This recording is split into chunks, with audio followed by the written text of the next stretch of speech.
BJP उस अंधेपन में जी रहा है कि मैं इनको ये कर दूंगा तो मुझे वोट दे देंगे, ये कर दूंगा तो मेरी पार्टी को जिताएंगे। नहीं देगा। कभी मुसलमान नेता को तो नहीं देखा मंदिर के आगे माथा टेकते हुए कि हिंदुओं वोट दे दो। इंदर लोक में जो रोड की बात कर रहे हैं ना, जो ट्रैफिक लाइट पे जब उन्होंने लात मारी थी ना, जो वीडियो, उसके पहले 2-3 बार उन्होंने मना कर दिया था इन्हें उठने को। जबरन जबरन बैठ रहे थे। मेरे घर के बगल में अगर ये अजान करेंगे, चिल्लाएंगे, हल्ला करेंगे, तो भाई मैं उनकी अजान रोकने का काम करूंगा, अजान की आवाज कम करवाने का काम करूंगा। शिविर लगाने से रोक दिए। सोचो, ये तो सोचो। एक घटना, ये तो मैं एक पत्रकार साहब जैसे बता रहे हो, सीवर लगा के उन्होंने रोक दिया, तो आप करो ना अजान। हम अपने इलाके में अजान को रुकवाएंगे, हल्ला नहीं करेगा, मेरा बेटा पढ़ रहा है।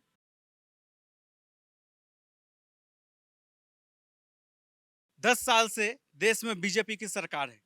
अमित शाह जी गृह मंत्री है, तकरीबन 5 साल से अधिक हो गया है गृह मंत्री के पद पर हैं। दिल्ली पुलिस उनके अधीन है। लेकिन ऐसी क्या मजबूरी आ गई, इंदरलोक में जो 25 साल से कांवड़ियों का राहत शिविर वहां पे कैंप लगता रहा है, लेकिन 2024 में नहीं लगेगा। प्रशासन का कहना है, पुलिस का कहना है, ये इलाका जो है संवेदनशील हो गया। इस धरती की सबसे बड़ी मूर्ख पार्टी बीजेपी। स्टिल मैं वोट देता हूँ। फिर भी क्यों बता रहा हूँ? क्योंकि बीजेपी पहले इस भ्रम में था, हिंदू तो उसी को, इस बार चुनाव में हिंदुओं को तुमने कम आका, जिनको दिन रात जिन सांपों को दूध पिला के पालते रहे उन्होंने तुम्हें डसा। चाहे जनधन औषधि केंद्र पे भीड़ हो, चाहे आवास योजना में सबसे ज्यादा मिलना, चाहे आपको किसान निधि का पेंशन लेना, चाहे सरकारी हॉस्पिटलों में सबसे ज्यादा फायदा उठाना। बनारस का मदरसा रहीमिया, मैं क्यों एग्जांपल दे रहा हूँ, आ रहा हूँ इस बनारस का एक मदरसा रहीमिया बूथ है, वहां पे घटना बता रहा हूँ। 538 वोट थे, 500 वोट पड़े हैं कांग्रेस और समाजवाद वालों को, 30 वोट किसी और को पड़े हैं और 8 वोट पड़े हैं बीजेपी को। और सबसे सरप्राइजिंग बात है कि उस बूथ पे माइनॉरिटी बीजेपी सेल के लोग ही 38 थे। बीजेपी माइनॉरिटी सेल के लोग 38 थे 38 और थे। वोट पड़े 8। 8। यानी बाहर घूमते हैं बीजेपी के नेताओं के साथ, बीजेपी के लिए काम करते हैं, नहीं देते लेकिन हैं। 38 में से 8 लोग ही बीजेपी को वोट भाई देते हैं। साहब नहीं देते हैं। बीजेपी इस बात को समझे, तुम्हें वो बेवकूफ बना रहे हैं। कोई सनातन की बात हिंदू दिन रात करता है तो वो उतना टाइमलाइन में नहीं आता है। एक मुसलमान आता है बुरखा पहने, टोपी लगाए हुए, और जैसे सनातन को तारीफ करने लगता है, उसके मिलियन मिलियन फॉलोअर लाइक क्यों बढ़ने लगते हैं? क्योंकि वो थोड़ा अलग चला गया। उसके उसके लोग भी डेथ थ्रेट देते हैं और इधर वाले प्यार देते हैं। उधर चले जाओ, उधर के बारे में बोल दो एक शब्द, अगले दिन गर्दन काट दे। देखो बीजेपी क्या है ना, अपने आप को बेवकूफ बना रही है। बीजेपी उस अंधेपन में जी रहा है कि मैं इनको ये कर दूंगा तो मुझे वोट दे देंगे, ये कर दूंगा तो मेरी पार्टी को जिताएंगे। नहीं देगा। वो 20-20, 30-30 बच्चे इस बात के लिए पैदा कर रहे हैं कि हम आने वाले टाइम में भारत की डेमोग्राफी को बिगाड़ देंगे, हम वोट बैंक्स पॉलिटिक्स को इफेक्ट करेंगे। आज जो नेता, हिंदू नेता खासकर अलग अलग पार्टी के, जो इनके गोद में जाके बैठते हैं, कभी मुसलमान नेता को तो नहीं देखा मंदिर के आगे माथा टेकते हुए कि हिंदुओं वोट दे दो। उसको पता है हिंदू नहीं देगा, और या तो बीजेपी में है तो उसको वोट मिल जाएगा मोदी योगी के नाम पे। हिंदू नेता हर किसी के गोद और उस पे जाके माथा टेकने लगते हैं, हर मजार दरगाहों पे चले जाते हैं, और वोट आता है 1-2%। इस बार कितना वोट दिया है? 1% बीजेपी का वोट गिरा है ना, तो 60-65 सीट हार गए हैं। इंदर लोक की घटना जिसपे आप चर्चा कर रहे थे, ये वाली, उसको किस बात के लिए किया गया था? वो नमाज सुनो, 5 टाइम नमाज होगा तो 5 टाइम पढ़ोगे। आप बोलते हो नमाज पढ़ने में 5 मिनट का समय लगता है, इसमें कौन सा बड़ा तूफान आ गया? तो सुन लो भाई साहब, इंदर लोक में जो रोड की बात कर रहे हैं ना, जो ट्रैफिक लाइट पे, वो जो पुलिस ऑफिसर, वो कौन गुजर जी थे, क्या नाम था उनका, मनोज कुमार क्या था, तोमर नाम था, जब उन्होंने लात मारी थी ना, जो वीडियो, उसके पहले 2-3 बार उन्होंने मना कर दिया था इन्हें उठने को। जबरन जबरन बैठ रहे थे, 7 नोटिस दे रखे थे। वहां ट्रैफिक जाम, बैठने से आधा घंटा पहले जाम लगाते हो, बैठ के उठ के निकलने में 10-10, 5-5 हजार की भीड़, आधा घंटा, टोटल 1-1.5 घंटा डिस्टर्ब होता है। जो कावर लगते हैं ना, सुनो, कोई बीच रोड पे नहीं लगाता है कावर, इस बात का ध्यान रखो। जो भी साइड में जो डिवाइडर एरिया होता है ना, चल लो मेरे साथ, मैं जगह जगह दिखाऊंगा। रोड के साइड में जो स्पेस फ्री का होता है, फुटपाथ का, उन स्पेसों पे ये लंबा लंबा सफर। यार अब किससे किस चीज को कंपेयर कर रहे हो? तुम नमाज पढ़ते हो रोडों पे, तुम 5 मिनट का 10 मिनट 1 घंटा लेके घर में चले जाते हो, वो बेचारों 50-50, 100-100 किलोमीटर से पैदल चल चल के आते हैं, थक जाते हैं, प्यास के लिए, पानी के लिए, हवा के लिए वहां बैठते हैं 10 मिनट या रात गुजारते हैं। वो एक नैतिकता का काम हुआ। तुम्हारा वहां घर है, कांवड़िया का वो घर नहीं है, वहां पर रुक के विश्राम करते हैं, फिर चले जाते हैं, और वो साइड में रहता है। ऐसा तो नहीं कि पीछे में रोड है और रोड के ऊपर तंबू गाड़ के कर दिया गया, ऐसा नहीं होता है भाई साहब। आता है एक स्थानीय वहां का जो नागरिक था, हाँ, वो। ऑन कैमरा आता है चैनल पे और कहता है हमें सड़क पे नमाज नहीं पढ़ने दिया जाएगा, इसीलिए जो है हम शिविर नहीं लगने देंगे। ये इनकी मन की बातें हैं। अभी तो ये कैमरा पे बोल रहा है, अगले दिन ये मंदिरों में गेट के सामने खड़ा होकर बोलेगा, "ओए, मंदिर का दरवाजा बंद कर, मंदिर का घंटी बंद कर, अभी नमाज का टाइम हो गया।" ऐसे ये करेंगे। कहीं कहीं होता भी है, जहां जहां भीड़ ज्यादा होती है ना, ये अपनी औकात दिखाने लगते हैं। तो ऐसे भारत को हिंदू राष्ट्र हम बनाएंगे। हिंदू राष्ट्र की परिभाषा समझो मूर्खो, आपको नहीं उनको बोलना। हिंदू राष्ट्र का मतलब क्या हुआ? मुसलमानों को क्या बे ऑफ बंगाल और अरबियन सी में उठा उठा के फेंक देंगे? इस्लामिक राष्ट्र की परिभाषा जरूर मैं बता सकता हूँ। इस्लामिक का बताता हूँ, फिर हिंदू राष्ट्र। इस्लामिक राष्ट्र का परिभाषा हुआ कि एक बार इस भारत में इस्लामिक राष्ट्र आ जाएगा तो इस देश को शरीयत के हिसाब से चलाएंगे। उनके टफ टफ नियम कानून होंगे, जिसको चाहेंगे धर्मांतरण कर देंगे, जिसको चाहेंगे काट मार देंगे, अपना नियम कानून, अपना संविधान चलाएंगे। देखो कितनी बड़ी विडंबना है, ये तीसरी जनरेशन कन्वर्टेड छपरी ये सऊदी अरबिया और टर्की को ज्ञान देते हैं कि इस्लाम कैसे पालन करना है। जो रियल के इस्लाम के फॉलोअर्स हैं, मोहम्मद साहब की डिसेंडेंसी के लोग हैं, वो अच्छे मॉडर्न कपड़े पहन रहे हैं, अपना नमाज पढ़ रहे हैं, उनके देशों में टीवी शो चल रहा है, वो मस्त जी रहे हैं। और यहाँ जिनके बाप का नाम रामलाल, श्यामलाल और करीमलाल था, वो ज्ञान दे रहे हैं कि सऊदी अरबिया बार क्यों खोल रहा है, सऊदी अरबिया ये क्यों कर रहा है, वो घुसने दे रहा है, वही बहुत बड़ी बात है। वो बंद कर देगा ना दरवाजा तो छाती पीटने लगोगे। और आज ये जो कर रहे हैं ना, हम लोग एक ही बात बोलेंगे हिंदुओं से। मुसलमान राष्ट्र की तो परिभाषा ये हो गई, हिंदू राष्ट्र की हमेशा से एक ही परिभाषा रही है। हिंदू का मतलब हुआ जिसमें जैन आते हैं, बौद्ध आते हैं, सिख आते हैं और हम सनातनी आते हैं, ये चारों मिलके ही हिंदू है। हिंदू राष्ट्र एक विचारधारा है जिसमें हिंदू और हिंदुत्व का मतलब ही हुआ अच्छाई। जैसे सूर्य की रोशनी सत्य है, चंद्रमा की शीतलता सत्य है, पानी, हवा, पानी, जल, ये सब अग्नि सब सत्य है। वैसे ही हिंदू एक विचारधारा है, सनातन एक विचारधारा है जो सही है। सही तो सही ही होगा ना, गलत को ना 10 झूठ बोलना पड़ता है एक्सप्लेन करने के लिए। हम सत्य हैं, जहाँ सत्य होता है वहाँ धर्म होता है। जो सत्य को धारण कर सके वो धर्म है, और वो धर्म जो सत्य को धारण करता है वो सनातन है।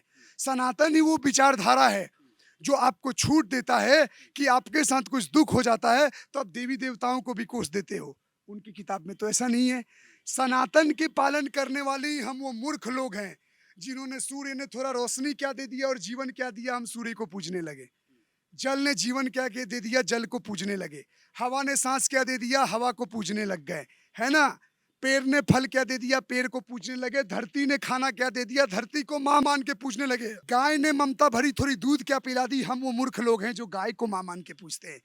और ये जाहिल बताएंगे हमें कि धर्म का पालन कैसे करना है, जिनको एक किताब से बाहर सोचना नहीं आता है। सुनो, कीड़ा मकोड़ा भी बन के पैदा हूं ना, अगर अगले जन्म में कीड़ा मकोड़ा या चींटी, चील कौए, सांप भी नोच के खा जाए अगले जन्म में ना, तो ये भारतवर्ष ही चाहिए मुझे। यही वो देश है जहाँ पे धर्म के नाम पे पक्षपात नहीं किया जाता है। ये वही भरतों की भूमि, रामकृष्ण की भूमि है, जहाँ पे दुनिया में कोई कितना भी प्रताड़ित हो जाए, कितना भी दुनिया में प्रताड़ित हो जाए, उसको भारत में शरण मिलता है। जिन यहूदियों को पूरी दुनिया से भगाया गया वो यहूदी बाहर में है। जिन पारसी लुप्त हो गई वो पारसी भारत में है। जिन सिखों को कुछ अफगानिस्तान से मार मार के भगाया गया उनको वापस यहाँ शरणार्थी बनाया गया। जिनको दुनिया में प्रताड़ित किया जाता है भारत ऐसे बुलाता है।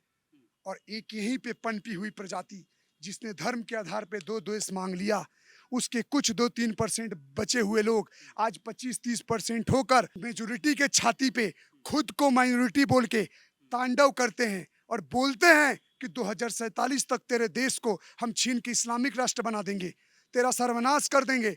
एक मंदिर क्या ले लिया, ये पीढ़ी पीढ़ी याद दिलाते हैं। और ये हिंदू 30-40 हजार मंदिर टूट गई और ये चू तक भी ना बोलते हैं। और जैसे राम मंदिर और कृष्ण मंदिर की बात कर देते हैं तो रेडिकल बताते हैं। एक मंदिर ढंग से तो बना नहीं, राम मंदिर, वो हरवा दिया वहां का सीट।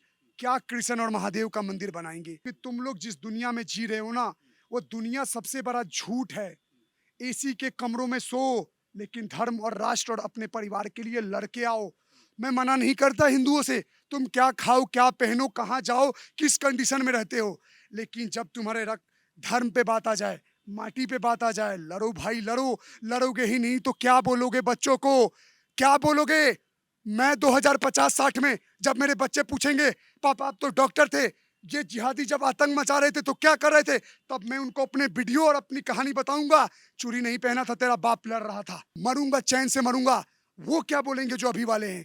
जो लड़ रहे थे उनको मैं ज्ञान दे रहा था, भाईचारे में रहो, मत मारो, मुसलमान हमारे भाई हैं। बोलने का मतलब हिंदू सीखे वरना हिंदू मिटेगा। और हम नहीं, अपने आप को 30% होके रोक दिए, शिविर लगाने से रोक दिए। सोचो, ये तो सोचो। एक घटना, ये तो मैं एक पत्रकार साहब जैसे बता रहे हो सीवर लगा के उन्होंने रोक दिया, तो आप करो ना अजान। हम अपने इलाके में अजान को रुकवाएंगे, हल्ला नहीं करेगा, मेरा बेटा पढ़ रहा है। हल्ला कर रहा है, मेरा बेटा पढ़ रहा है, भाई साहब करके दिखाया अजान। मैं भारत के हिंदुओं से हाथ जोड़ करके विनती करना चाहता हूँ, किसी भी मस्जिद से अगर जोर से चीख चीख करके अजान हो रही तो उस अजान को जाकर के थाने में कंप्लेंट दो। सबसे पहले पहले दूसरी बार दो, तीसरी बार डीसीपी दो, चौथी बार एसीपी दो, पांचवी बार कमिश्नर साहब को भी दो। 2 बार अपने लोकल थाने में एसीपी साहब, डीसीपी साहब, कमिश्नर साहब, अगर नहीं बंद हो तो 10 आदमी जाना, उस माइक को उतार करके ले आना। मैं अपने इलाके में उतार के ले आऊंगा, फिर मेरे से ही पूछेंगे भाई क्यों गलत काम करा। 2 बार अपने लोकल थाने में, फिर एसीपी, डीसीपी और कमिश्नर साहब को दिए, अभी भी बंद नहीं होगा। अगर दोबारा नया माइक लगा ले फिर कोर्ट चले जाऊंगा और सारे के सारे अधिकारियों पे केस करूंगा, क्योंकि ये संविधान के भी खिलाफ ये काम कर रहे हैं, चिल्ला चिल्ला कर। ये प्रशासन की विफलता नहीं है, ये प्रशासन की विफलता नहीं है क्या? विफलता है। प्रशासन को तो कहना चाहिए था हम सुरक्षा दे रहे हैं, आप यहाँ लगाओ शिविर। मैं देखता हूँ कैसे पत्थर बरसता है, जो आज यूपी में हो रहा है। मेरी बात सुनो, प्रशासन मैंने भागते हुए देखा है जी अपनी आंखों से, और ऐसा भागते हुए देखा, ऐसा भागते हुए देखा, जूते भी उतर गए प्रशासन के भागते हुए इनके सामने। माइनॉरिटी से प्रशासन डर रहा है। जी, हमने अपनी आंखों से देखा है भाई साहब, अपनी आंखों से देखा है मैंने। क्या बात कर रहे हो, जब तोमर साहब जी ने जब 7 बार अपनी एप्लीकेशन देने के बाद 8वीं बार उनसे गलती से लात लगी, मैं ही बोलता हूं उन्होंने गलत काम करा है। अगर लात मारी है पढ़ते हुए नवाज को तो उन पे कानूनी कार्रवाई होनी चाहिए। अब 10-15 हजार 2-4 हजार आदमी थाने के अंदर घुस गए और वहां पर डीसीपी साहब को तुमने घेर लिया, तुमने हाथ भी मार दिए। एक वर्दियों का, जिस वर्दियों का भारत के अंदर सम्मान होना चाहिए, वर्दियों से सम्मान से बढ़कर कोई चीज है? इस मातृभूमि से बढ़कर कोई चीज है? अपनी माँ से बढ़कर कोई चीज है? गौ माता से बढ़कर के कोई चीज है? भाई साहब, सनातन आदि आदि कालों से अगर सनातन नहीं होता तो ये पेड़ जीवित नहीं होते। सनातनियों ने पेड़ पे पूजना बंद कर दिया तो पूरी दुनिया में पेड़ कट रहे, पूरे भारत में पेड़ कट रहे हैं। पहाड़ों को पूजना बंद कर दिया, पहाड़ बंजर होते जा रहे हैं, पहाड़ गिरते जा रहे हैं। नदियों को पूजना बंद कर दिया हिंदुओं ने, देखो नदियों के क्या हालात हो रहे हैं। सनातन था तो ये चीजें हैं। ये कहां थे ये लोग? कौन लोग हैं ये लोग? कल मैं इंद्रलोक में खड़ा था, वहां पे जिस जगह पे वहां पे रोका गया शिविर लगाने से, गुस्सा भी आ रहा था, शर्मसार भी था। एक पत्रकार को अपना काम वहां नहीं करने दिया, एकदम से 3-3 पीसीआर आ गई, कहीं चलिए जल्दी यहाँ से खाली करिए। भाई हम अपने देश में, देश की राजधानी में मैं एक जगह खड़ा नहीं हो सकता हूँ क्योंकि हमारे से 20 गज की दूरी पे एक मस्जिद है, इसलिए एक पत्रकार अपना काम वहां नहीं कर सकता था। इंडिकेटर में आप अगर 20 साल बाद अगर यात्रा करोगे ना तो आप सही में, जैसे हम कमांडो के बीच में कर रहे थे, आप पता नहीं कौन सी मिलिट्री के बीच में करोगे। उसके 15 साल के बाद अगर आप हम लोकल इलाके के अंदर आपके मंदिर है ना, तो उस मंदिर पे मंगलवार वाले दिन आपको एप्लीकेशन देनी पड़ेगी लोकल थाने में कि मेरे को यहाँ पर हनुमान चालीसा करनी है। यही हो रहा है ना, यात्रा की परमिशन नहीं मिल रही है। अब मैं एज ए जो भी प्रवक्ता के रूप में जो भी बोलता हूँ, आज मेरे को माइक 1 सेकंड दीजिए, मैं आपके लिए कुछ बोलूंगा। आप इधर आइए। भाई साहब, आप ये सोचिए, हमारे भाई इंद्रलोक में गए, वहां पे पत्रकार, दुख देखिए आज के डेट में पुलिस पत्रकारों को भी रोक रहा है, बोलने नहीं दे रहा है। कोई पुलिस ये समझती है कि ये भीड़ उनको छोड़ देगी। जब दिल्ली दंगे हुए थे, दौरा दौरा के पत्थर चला चला के मार रहे थे, कौन बचाया? हिंदू और ये बजरंग दल और विश्व हिंदू परिषद के साथ लोग मिलकर इनका सामना कर रहे थे। याद रखो, आप पत्रकार को रोक रहे हो, आप सनातनियों को लिए रोक रहे हो, जिन जिन लोगों को आप रोक रहे हो, मेरे भाई तुम सबको भी ये घसीट घसीट के मारेंगे जिस दिन ये आबादी ज्यादा हो गई। और पत्रकार तो वो पीढ़ी है, वो स्तंभ है जो आपकी बात और आपकी सत्यता दिखाती है। अगर ये लोग अगर वो सत्य नहीं दिखाएंगे तो अब कहां से आपकी बातें आएंगी? मुझे पुलिस से शिकायत नहीं है, शिकायत अपनी सरकार से है, शिकायत गृह मंत्री से है जिनके अंडर ये दिल्ली पुलिस आती है। ये वो देखे वीडियो ये अमित शाह, ये वो नहीं, मैं ये सवाल कल से मेरे मन में था, मैं पूछना चाहता हूँ देश के गृह मंत्री से सवाल, इतनी कमजोर हमारी दिल्ली पुलिस कब से हो गई है? ये जिन सांपों के डर से छुप रहे हैं ना, आज अगर मान लो, पहली बात तो इस देश के मुसलमान जो अपने आप को माइनॉरिटी बोलते हैं ना, उनको तो शर्म आनी चाहिए। अमेरिका से भी ज़्यादा आबादी होकर अपने आप को माइनॉरिटी बोल रहे हैं, उनको बोलना चाहिए हम भारत की सेकेंड लीडिंग मेजोरिटी कम्युनिटी हैं। इस लाइन को बदलने का समय आ गया।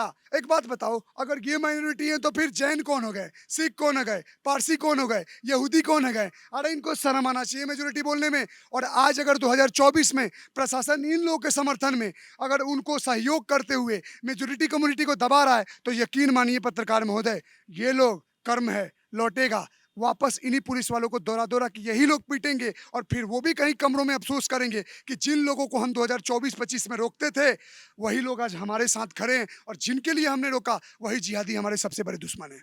नहीं तो अगर ये दिन आया विजय भैया, इसके लिए क्या वो हिंदू सेकुलर हिंदू जिम्मेदार है, प्रशासन जिम्मेदार है या सरकार जिम्मेदार है? क्योंकि प्रशासन तो वही करेगा ना जो आदेश आएगा ऊपर से। हिंदू जिम्मेदार है। आप मुझे एक छोटी सी सवाल का जवाब दे देना पत्रकार साहब, जिस दिन अगर 10 करोड़ सनातनी अगर पक्का सनातनी बन के अगर रोडों पे उतर गया और बैठ गया जी, राशन वासन लेकर के रोडों पे गलियों पे बैठ गया, सब कुछ भारत का चक्का जाम कर कल दिया, मेरे मन तो उस में दिन भैया एक मैं मिनट, हाँ हाँ हाँ कल मेरे मन में यही सवाल था। हम्म। इतने सारे हिंदू संगठन है, माना कि बहुत सारे लोग उस वक्त नूह में गए हुए थे, कोई तो दिल्ली में रहा होगा, क्या कर रहा था वहां? एक भी आदमी मुझे कोई नहीं दिखा जो विरोध में आकर खड़ा हो जाए कि 25 सालों से यहाँ हम शिविर लगाते रहे हैं, आज आखिर ऐसा क्या हो गया? जबकि शांति है उस इलाके, रूट अलग है, कांवड़ियों का रूट, उससे कोई मतलब नहीं है, इसके बावजूद क्यों रोका गया? और हमारे जो सो कॉल्ड कहते हैं हिंदू नेता है, संगठन वाले बहुत सारे आवाज उठाते हैं, कल कहाँ थे इस मैटर पे? अब तक कितनों ने आवाज उठाया है? भाई ये संगठन वाले सोचेंगे ना, जब आपको नहीं दे रहे संगठन वाले क्यों चुपे? या तो वो संगठन वाले इन पार्टियों के चाटुकारिता हैं, या तो उन संगठन वालों को निकल के आना चाहिए। आज प्रदर्शन क्यों नहीं हुआ? कल प्रदर्शन होना आज चाहिए। मंगलवार था, वहाँ हनुमान चालीसा करना चाहिए बिल्कुल, था। हनुमान चालीसा होना चाहिए, सीवर भी लगना चाहिए, स्वयं जाके सीवर लगना चाहिए भाई साहब। सीवर लगाए तो कावड़ियों की सेवा करनी चाहिए, और जो मुसलमान भाईचारा भाईचारा की बात करते हैं उनको खुद स्वयं आकर के करना चाहिए इस काम को। सबसे बड़ी बात ये है, भाईचारा अगर सच्चे भाईचारा निभाना, वो आ गया है, से वो शिविर लगवाए ना। ये भाईचारा नहीं है, भाईचारा के नाम पे दोगलाई है जो हिंदुओं को मूर्ख बना रहे हैं सिर्फ। यही तो बात है। अगर वो भी नहीं आए, उन्होंने उस बाधा डाली है, उसको रोकने के लिए बाधा डाली है पीछे से, या एप्लीकेशन के माध्यम से या प्रेशर के माध्यम से, यहाँ सीवर नहीं लगना चाहिए, तो हम चुप नहीं बैठे। तो ये हमारे भाई नहीं है। मेरे घर के बगल में अगर ये अजान करेंगे, चिल्लाएंगे, हल्ला करेंगे, तो भाई मैं उनकी अजान रोकने का काम करूंगा, अजान की आवाज कम करवाने का काम करूंगा। जो सुप्रीम कोर्ट की गाइडलाइन है, जो मिक्सी होती है ना, मिक्सी ग्राइंडर समझ आ रही है हिंदू हो, जो मिक्सी ग्राइंडर की जितनी आवाज होती है ना, उतनी आवाज होनी चाहिए केवल इनके माइकों की, उससे ज्यादा आवाज होगी तो तुम इस बात को सोच करके बंद करवाना कि इन्होंने हमारे कावड़ियों का सीवर लगने नहीं दिया था। इस बात को, क्योंकि अगर हमारी बहनें की इज्जत लुट रही है, बच्चों की इज्जत लुट रही है, 83 चाकू मारे, 35 टुकड़े हो रहे हैं, 3 बहनों के। मैं आपको 50 साल पीछे भी नहीं जा रहा, मैं आपको मात्र 3 साल के कांड बता रहा हूं। भारत के अंदर 3 साल के अंदर ही, 3 साल के अंदर बता रहा हूं मैं, 3-4 हजार से ज्यादा सनातनियों को मार दिया गया है, केवल और केवल इस्लामी आक्रांत तरीके से। अब ये सोच लो भाई साहब। ये तो देखो इतना बड़ा सत्य बताया इन्होंने। अब एक बात बताओ, ये बात करते हैं कि सब कुछ इस्लाम के हिसाब से होगा, सब कुछ जो कुरान में लिखा है उस हिसाब से होगा। तो एक बात बताओ, आज से 1400 साल पहले क्या माइक का आविष्कार हो गया था? क्या कुरान का, क्या इस्लाम का हिस्सा है माइक? क्या इस्लाम का हिस्सा है मजार? बेवकूफ बनाना बंद करो। जो तुम्हारे धर्म का इतना ही कट्टरता से पालन करते हो ना, तो तुम्हारे धर्म में जो हिस्सा नहीं है हटा दो पूरे भारत से। अगर मस्जिदों से हटा दो माइक, मंदिरों से भी हटा दो। हमारे उस टाइम भी माइक नहीं थी, हमारी उस डिजाइन की मंदिरें बन जाती थी कि हम थोड़ा भी बोलते थे दूर दूर तक आवाज जाती थी, घंटियों की आवाज जाती थी। इनके दम है तो घंटी लगा लो। बेवकूफ बनाते हैं धर्म के नाम पे। इस्लाम का हिस्सा है माइक, आपसे पूछ रहा हूँ। नहीं है। नहीं है तो फिर क्यों नाटक कर रहे हैं कि इस्लाम फॉलो कर रहे हैं? खुद को बेवकूफ बनाना बंद करो। पूरा आवाज कर करके बच्चों को पढ़ाई लिखाई डिस्टर्ब करते हो, दिन में 5 बार पढ़ो ना, किसको बेवकूफ बना रहे हो? और मेरे बात अभी बुरे लगेगी तो वीडियो वायरल करके हेट स्पीच करेंगे, तो उनका बंद हो जाए और मंदिरों का भी बंद हो जाए। बराबरी निभा दो। 5-5 लगा के वो करते हैं और फिर बोलते हैं इस्लाम का हिस्सा नहीं है। इस्लाम का हिस्सा